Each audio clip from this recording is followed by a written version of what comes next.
Number 1. Have dinner early. The body needs time to digest food, so it is advisable not to have dinner too close to bedtime. Heavy meals and alcoholic drinks before bedtime can cause indigestion, acid reflux, and trips to the bathroom in the middle of the night, disrupting restful sleep. That's why the general recommendation is to finish dinner at least 3 hours before going to bed, allowing the body enough time to use energy and digest the food. However, going to bed hungry can also cause stomach discomfort and make it difficult to fall asleep. Therefore, the US Sleep Foundation recommends easing hunger with a light snack, such as a piece of fruit or yogurt. Cherries, grapes, strawberries, nuts, and oats have a high melatonin content. Caffeine-free herbal teas, especially those containing chamomile or lavender, are another pleasant way to calm the mind and induce sleep. Additionally, timing of your meal can play a big role in managing your blood sugar levels.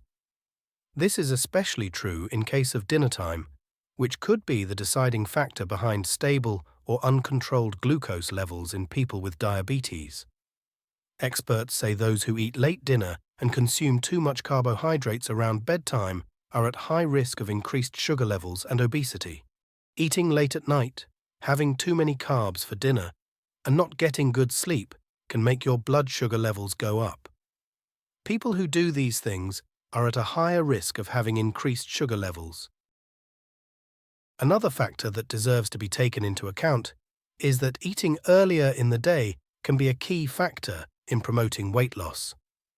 People who consume more calories earlier in the day tend to experience reduced waist circumference and improved metabolic markers compared to those who consume more calories later in the day. Number 2. Showering at night.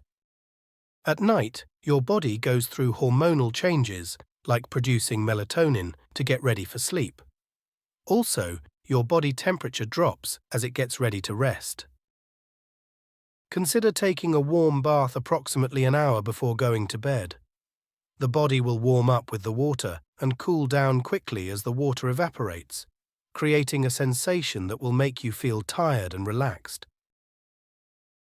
When incorporated into a bedtime routine, a nighttime shower may help send your brain the signal that it is time to sleep. Showering at night also ensures you will be cleaner when you go to bed, reducing the buildup of sweat, dirt, and body oils on your bedding. However, not all research on cold showers has shown positive results. Another study found that taking a cold shower after evening exercise initially raises the body's core temperature, but later leads to a lower core temperature 4 to 5 hours later, and this doesn't help with falling asleep. Number 3. Dim light, or even better, in complete darkness. Artificial lighting in the bedroom at bedtime increases heart rate and nervous activity throughout the sleep period. Sleep experts advise dimming bedroom lights, including electronic devices such as phones and tablets, at least an hour before going to bed. Darkness in the bedroom will also promote the release of melatonin, inducing natural sleep. Melatonin is a hormone secreted by the enigmatic pineal gland in response to darkness, hence the name hormone of darkness. Light plays a central role in regulating circadian rhythm, the body's internal clock that signals when to be alert and when to rest. Light also affects the production of melatonin, an essential sleep-promoting hormone. Your body's internal clock is super important for managing your sleep and influencing how you feel during the day.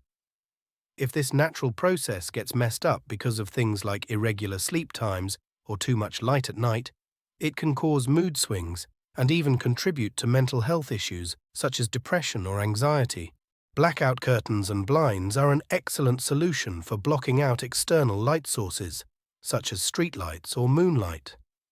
These window treatments are designed to prevent light from entering your room by using thick, opaque materials that can effectively block up to 99% of outside light. Number 4. Caffeine-free midday. The effects of caffeine often last several hours after ingestion. It can disrupt nighttime rest and cause difficulty initiating sleep. If you drink caffeine, it's advised to consume it only before noon. To rest well, it's important to avoid excess sugars and alcohol in the diet and steer clear of heavy dinners with very dense foods. In addition to these tips, sleep researchers have shown that proteins play a crucial role in promoting sleep. Caffeine found in coffee, tea, and mate affects people differently. It messes with the body's sleep-wake cycle regulators. The effects of caffeine often last several hours after ingestion. It can disrupt nighttime rest and cause difficulty initiating sleep. If you drink caffeine, it's advised to consume it only before noon. The half-life of caffeine, or the amount of time it takes for half the dose to leave the body, is about 5 hours for most people, but can remain in your system longer. So if you're having caffeine at 4 o'clock or 3 o'clock, at 7 o'clock, 8 o'clock, you're still having caffeine in your body, and it can still be impacting you. People don't think 3 or 4 o'clock matters, but it does. Therefore, you can find those kind of pick-me-ups that aren't caffeinated. That's going to benefit you overall in the long run. Number 5. More proteins. To rest well, it's important to avoid excess sugars and alcohol in the diet and steer clear of heavy dinners with very dense foods. In addition to these tips, sleep researchers have shown that proteins play a crucial role in promoting sleep. Sleep and a proper diet are significant influencers of health and well-being. This research highlights the connection between a diet rich in proteins and low in calories with better sleep quality, which can have a positive impact on overall health. Further research is needed to confirm the theory that more protein equals better sleep, but these findings are promising. The consumption of food has a direct effect on the neurotransmitters that regulate the sleep cycle to enhance or worsen sleep.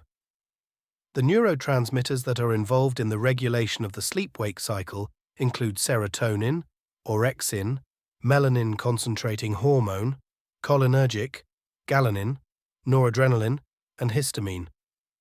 Several foods have an impact on these neurotransmitters in the body, and as a result, can affect the sleep-wake cycle. The consumption of carbohydrates and its effect on sleep quantity and quality has been considered in several scientific studies.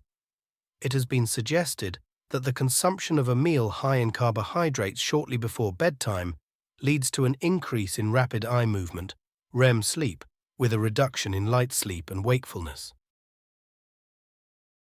Number 6. Establishing the habit and training the mind. Maintaining a consistent bedtime and wake-up schedule is the top recommendation of numerous sleep experts. The brain and body incorporate part of a routine each time we go to bed, so consistency is crucial. It's unlikely to fall asleep easily at 9 p.m. if we went to bed at midnight the night before. Managing stress is essential for getting good sleep. Start with the basics, such as getting organized, setting priorities, and delegating tasks. Meditation can also help alleviate anxiety. Not only is sticking to a set sleep and wake time important for your brain, it has serious benefits to your overall physical health and could potentially extend your life. Recently, a study revealed that better sleep consistency was associated with a significantly lower risk for mortality. Those with the most consistent sleep schedule had a 30% lower risk for mortality and a 38% lower cardiometabolic mortality risk, marking sleep consistency as a more important factor than sleep duration for health. Number 7. Relaxing before bedtime. Avoid watching TV or browsing the internet in bed, as it can overstimulate the mind and hinder reaching the necessary state of relaxation to induce sleep. Keep the bedroom cool, dark, and quiet, as exposure to light during the night could make it more challenging to fall asleep. Avoid prolonged use of light-emitting screens just before bedtime. Try using blackout curtains, earplugs, a fan, or similar items to create an environment that suits your needs. advise Mayo Clinic.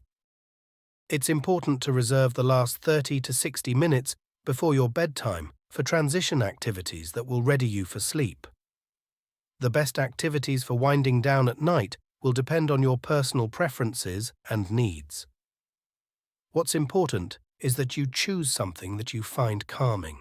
Your sleep transition time is not for catching up on work, paying bills, or talking to a partner about a stressful situation. For example, doing some gentle stretching, taking a warm bath, and reading or listening to music are just a few ideas that you may want to try making a part of your nightly routine.